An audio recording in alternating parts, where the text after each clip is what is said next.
Okay, hi everybody. Good evening. So this past quarter I was at Keio Business School in Tokyo, Japan, and I had a great time, but looking out here, I think about approximately 200 of you were in Japan for spring break, so, and the rest of you feel like you went to Japan for spring break after watching their Instagram stories, so I don't need to tell you about Japan, you already know about Japan. Instead, I wanted to share some more niche experiences that challenged me from my time in Japan that you may not have encountered as just a typical tourist. So today I will be telling you about things about my study abroad in Japan that would send 2019 me into a coma. All right, let's go. First thing that would send 2019 me into a coma is the local government office. So Japan has a reputation for being very futuristic, and this reputation is completely fair. You have the Shinkansen, which is the bullet train, an incredible feat of engineering. It's the smoothest thing you've ever been on in your life. There's conveyor belt sushi restaurants. They deliver your order on a tiny little train. There are convenience stores on every corner. You'll never go hungry. It is truly an amazing place to live. But I don't think you've truly experienced what it's like to live in Japan until you visited your local government office. So pictured here is the Shinagawa City government office. Walking into this office is like taking a time machine back into the 90s. The furniture has also not been updated since the 90s. Alex, who was the only other Kellogg student there with me in Japan, we had to visit the government office to register our address and get it stamped on the back of our residence cards, which is this beautiful thing in the middle. This sounds very simple, right? No, wrong, it is not simple. This activity was a bit like a treasure hunt because Alex and I were given multiple paper forms printed entirely in Japanese and then a laminated copy of the form with some English and some lines translating it kind of, and then we had to be left to our own devices to figure out what went where and fill out the forms in English, which I'm not sure how that was helpful for the government office, which is full of people who didn't speak English, but that's the rule. And in Japan, they love rules, so we had to do it. Then we waited on those 90s benches for an hour, over an hour, until they called our number, in Japanese, of course, so I was like, la la la, what's going on? And then they told us, go upstairs, and guess what? Upstairs there was more waiting and more paper forms to fill out until finally, after, this is like 2.5 hours at this point, we got our residence cards back, but now they had this tiny thing printed on the back of them. Was it worth it? I am not sure. I did not get fined or arrested, so I guess it was. But I will say that this whole experience made me very grateful that I can renew my US passport online. God bless America. The second thing that would send 2019 into a coma is Japanese hot yoga. So in an attempt to be healthy, I decided to buy a class pack at my local yoga studio. Now I've done yoga off and on for about 10 years, so I'm not the best, but I was pretty confident that even if I couldn't understand what the teacher was saying, I could follow along just by watching. Now, years ago when I first started doing yoga, I was too scared to be in the front of the classroom. I thought everyone was gonna look at me and judge me for what I was wearing or like how bad my form was. But now in Japan, I had no choice but to be in the front of the classroom because in Japanese, I am both mute and illiterate. If I couldn't see the teacher, I had no idea what was going on. Now, I don't think the other women in the class were judging me because Japanese people are very polite, but they were certainly looking at me and probably confused about how I got into this yoga class when I clearly did not speak any Japanese. I learned some valuable lessons here in yoga class as well. First, I learned that baby cobra in Japanese is baby cobra. Yay, that's the same. Second, it seems to be common in Japan to take a short break in the middle of your yoga class where you step out of the room and cool down. And that is true innovation. American yoga studios need to take note. We don't need to just be sweating and dying in our yoga classes. Finally, the last thing I learned is that in Japan, it's not super common for Japanese people to get all like red in the face after a workout. However, it is very common for me. And so I quickly discovered that if I went out in public after yoga class looking like this, everyone would look at me like I was dying, which is really fun. Speaking of dying, the third thing that would send 2019 me into coma is accidentally dyeing my hair purple. So while I was in Japan, I needed to get a haircut, and I usually get highlights, so I got my hair colored as well. And my friend Kana, who was here on exchange in the fall, helped me set up the appointment, and she even got on the phone to translate between me and my hairstylist here. And because of that, I got exactly what I wanted. It was an amazing haircut, the most precise haircut of my entire life. after I successfully resisted the urge to get bangs, like all the cool girls on the street, I left the salon feeling like Jennifer Aniston, and then I went off to the store to find a color-safe shampoo conditioner combo. However, without Kanna's help, I had to rely on my facial expressions, my gestures, and my Google Translate app to explain to the worker at the store what I was looking for. And she ended up selling me a purple shampoo that's meant to keep your blonde highlights looking blonde, a very normal thing in the US if you've never had highlights. So I didn't think anything of that. However, the shampoo did its job way too well because, unbeknownst to me, a few days later in class, my friend Jennifer was like, Lily, the back of your head, it's looking kind of purple. And I was like, what? Every time I was shampooing my hair, it was turning purple. So Jen took a couple photos of it for me, and yes, the lighting on the screen is kind of weird, but it was very purple. Alex can attest to that. Since Alex is a Duolingo addict, and I had spent a month at that point listening to her play Duolingo all the time, she pointed out that I looked like Lily, the Duolingo girl. And since I didn't want to buy new shampoo for the second time, I decided to just embrace the look and lean into my new purple hair because after all, it's just hair. It's not that deep, right? Right.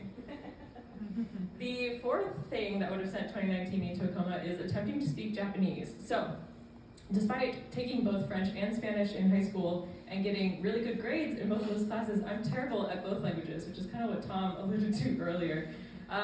While the American public education system might be partially to blame for this, I think a bigger thing that held me back is that I used to be very embarrassed to try and speak a foreign language badly, because I knew I was going to mess up, and especially around native speakers, I was just too scared to even try, so I never even tried, and because of that, I never got better. But living in Japan was exposure therapy for this fear because English is not spoken much, so I had no choice but to attempt speaking Japanese. Now, if you don't know, I'm going to give you a quick little lesson. Japanese uses a lot of English loan words, so a few that you might have heard are konbini for convenience store. One of my favorites is hiking, which is hiking. However, if you want to be understood by a Japanese speaker, the words get converted to the phonetic script of hiragana. So, fun fact, the only word I learned to write in Japanese is my name. That's Lily in Japanese hiragana riri. And I learned it so I could put my name on wait lists at restaurants. Very important. The tricky part for English speakers is that in order to speak these loaned words and have people understand you, you have to pronounce them the Japanese way. So essentially you have to use a Japanese accent. Now, this felt very problematic to me at first, so it's like, oh, am I gonna get canceled? Are people gonna think I'm making fun of their accents? Will they be able to understand me? Will I be thrown out of the country by the Shinsengumi as punishment for my horrible Japanese? But it turns out none of those fears are true. Everyone appreciated the effort, and am I now fluent in Japanese? No, not at all. Alex almost is though, but I am really good at ordering iced coffee if you want to pay for it with credit card, so I will now demonstrate. Konnichiwa, iced coffee kudasai. Kara desu, arigatou gozaimasu. How was that, Mitch? That sounds perfect. Okay, yay. Okay, the last thing that would have sent 2019 me into a coma is solo travel. So, for years, I wanted to take a solo trip. There's a few reasons for this. First, as a chronically single person, I watched my former travel buddies get into relationships, and then they find new travel buddies, and these new travel buddies are also romantic travel buddies, and I just can't compete with that, you know? So I knew that I didn't want my relationship status to stop me from taking trips down the line, and so I knew this was a fear that I wanted to conquer. I also, as Andrea kind of alluded to, I have some very niche interests that overlap with travel, including wanting to visit all of the Disney theme parks in the world. If anyone wants to go to Shanghai, that is the only one that I have left. I also like visiting historical reenactments, as my quest knows, and filming locations from the Twilight movies. But the biggest reason that I wanted to solo travel is that it really scared me. So, backing up a bit to 2019, the year I've been mentioning, this is me and my best friend Claire. We had set off on a classic post-grad, low-budget trip to Europe with just 2 backpacks, and this was one of my first trips traveling alone. The second that we got off the plane in Paris, I had one of the worst anxiety episodes of my entire life. I'm going to zoom in on my face here. You can kind of see it in my eyes. This was in the US, but I think I was already starting to look like panicky. So I went from feeling really excited about this trip, we planned the whole thing over a few months, to feeling like I was literally going to pass out within moments of stepping off the plane.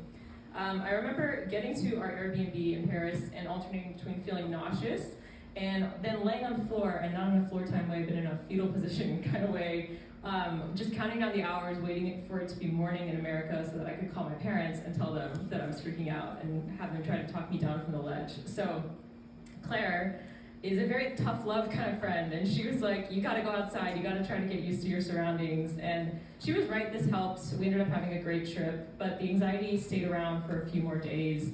I don't think I slept well for like the first 48 hours. I had no appetite because I was so sick to my stomach, so despite being in Paris, all I ate for the first day was orange juice and salad, which bonjour, very French.